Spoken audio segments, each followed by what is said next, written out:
Hello guys, আসসালামু আলাইকুম। সবাই কেমন আছেন? আজকে এই ভিডিওতে আমি আপনাদেরকে দেখাবো কিভাবে আপনারা আপনাদের ডিভাইসে থ্রি ফিঙ্গারে স্ক্রিনশট দিবেন। আপনাদের অনেকের ডিভাইসেই থ্রি ফিঙ্গারে স্ক্রিনশট দেওয়ার সেটিংসটি অন করা নেই, তাদের জন্য আজকের এই ভিডিও। সো ভিডিওটি উপরে টান না দিয়ে ভিডিওটি শেষ পর্যন্ত দেখবেন। প্রথমেই আপনারা আপনাদের ডিভাইসের সেটিং অপশানে ক্লিক করবেন। ক্লিক করার পর আপনারা একটা অপশন দেখতে পারবেন, স্পেশাল ফাংশন। স্পেশাল ফাংশন অপশনটিতে আপনারা ক্লিক করবেন। ক্লিক করার পর একটু নিচের দিকে গিয়ে দেখতে পারবেন একটা অপশন লেখা আছে অ্যাকটন অ্যান্ড জেস্টার। অ্যাকটন অ্যান্ড জেস্টার অপশনটিতে আপনারা ক্লিক করবেন। ক্লিক করার পর অনেকগুলো অপশন দেখতে পারবেন।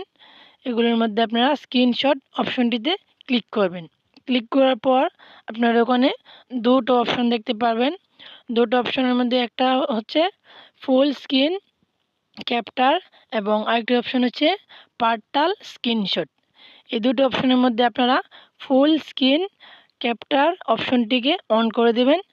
অন করে দেওয়ার পর আপনারা আপনাদের ডিভাইসে যত খুশি থ্রি ফিঙ্গারে স্ক্রিনশট দিতে পারবেন। সো ভিডিওটা যদি ভালো লেগে থাকে তাহলে একটা লাইক করে দেন, এবং আপনি যদি আমাদের চ্যানেলে নতুন হয়ে থাকেন তাহলে চ্যানেলটিকে সাবস্ক্রাইব করে পরবর্তী ভিডিওর জন্য আমাদের পাশে থাকেন। আল্লাহ হাফেজ।